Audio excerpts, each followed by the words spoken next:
Dieu n'a pas encore dit son dernier mot. C'est pour cela, continue de la prière. Ne baisse pas les mains.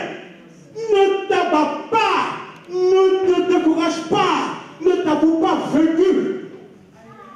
Va dans le placard où tu as rangé ton sujet. Prends ça et commence à prier Dieu. Dieu t'aidera. Parce qu'avec Dieu, tout est possible. Il y avait une soeur, je te voir, j'ai dit ça pour terminer.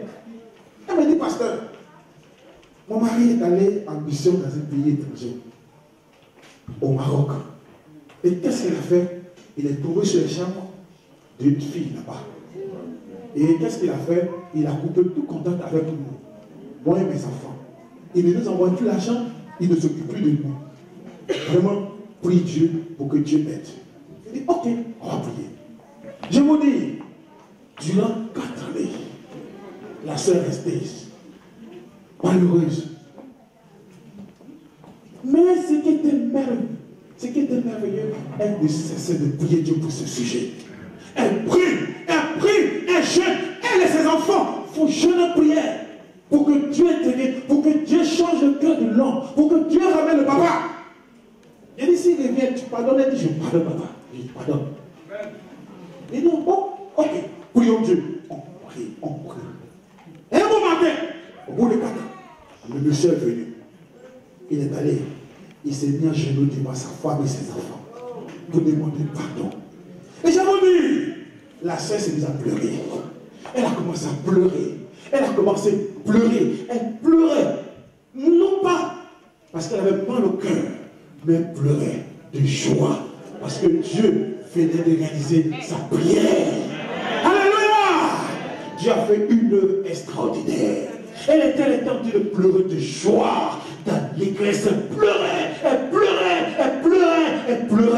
Après, elle a attendu son mari. La paix est venue dans la maison. Dieu a tout arrangé. Là, il y a eu le désordre, lui a mis de l'ordre. Il a changé la situation. Notre Dieu est le Dieu qui change les situations. Je ne sais quelle situation tu traverses. Est-ce que la situation est-elle pénible pour toi? Mets ta foi en Dieu. Prie Dieu.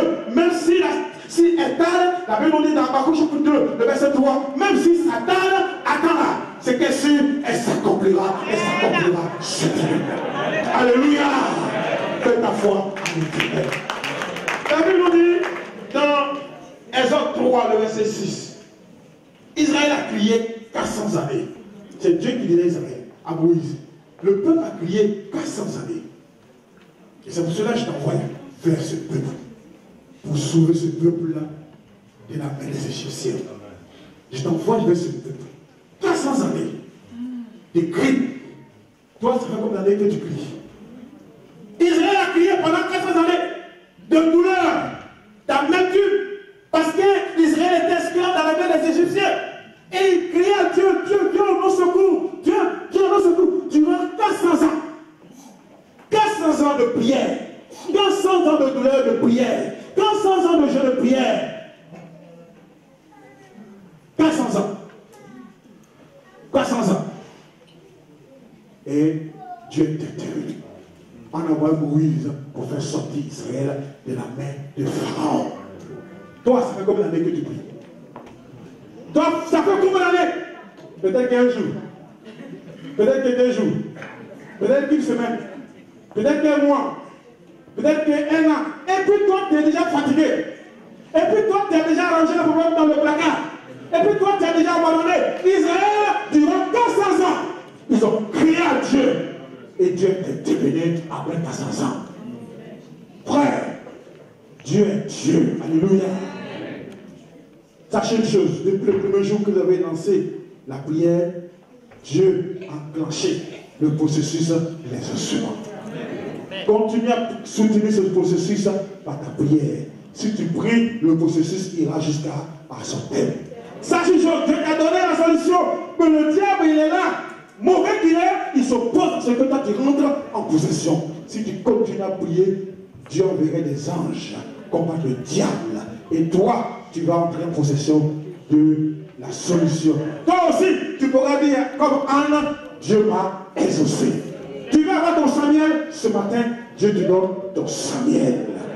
Seulement si tu persévères dans la prière. Allez-y chez vous, ressuscitez tous les sujets qui avaient abandonnés, récupérez tous les sujets qui avaient abandonnés et commencez dès maintenant à prier, à jeûner, prier, jeûner, quel que soit le nombre d'années, quel que soit le temps que cela prendra, continuez à prier. Un jour, Dieu vous associera. Que Dieu vous bénisse. Amen.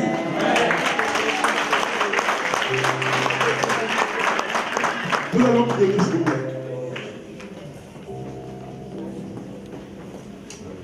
Notre Père et Dieu, nous te sommes infiniment reconnaissants. Parce que Dieu, tu n'es pas un homme pour mentir.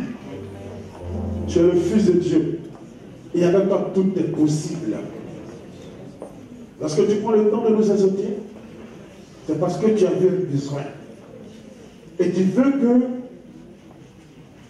ce besoin change.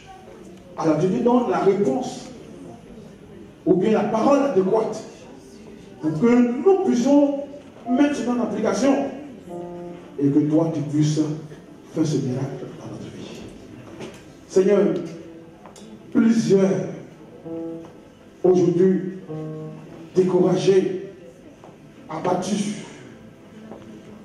parce que longtemps ces personnes t'ont adressé des prières, mais jusqu'à présent elles n'obtiennent pas de réponse. Et elles sont découragées. Elles ont abandonné le sujet. Au lieu d'être optimistes, ces personnes sont devenues pessimistes. Ces personnes croient à ta toute-puissance, mais elles se disent que pour ce sujet-là, Dieu ne t'aidera pas. Or, il n'y a pas de sujet qui est plus grand que toi. Rien n'est impossible à toi. Seulement, ce que tu nous demandes, c'est des efforts. C'est faire preuve de courage. C'est la patience. C'est de foncer, de faire voir si ce sujet nous tient tant à cœur. Et souvent tu nous mets dans le bras, Seigneur. Je te prie, Dieu, interviens ce matin pour ces frères et sœurs qui sont là. Donne l'espoir à chacun. Et Dieu, comme tu as dit de ta parole, donne ta paix à chacun. C'est-à-dire, en attendant que la solution vienne, tu donnes ta paix. Alors donne-leur ta paix. Et tous les sujets que Dieu cette personne lèveront les mains vers toi pour te l'apporter, Dieu exaucerait. Que la gloire te soit rendue, l'honneur te soit rendu. Parce que le diable est vaincu. Et la victoire est toujours de l'autre côté. Au nom de Jésus-Christ. Amen.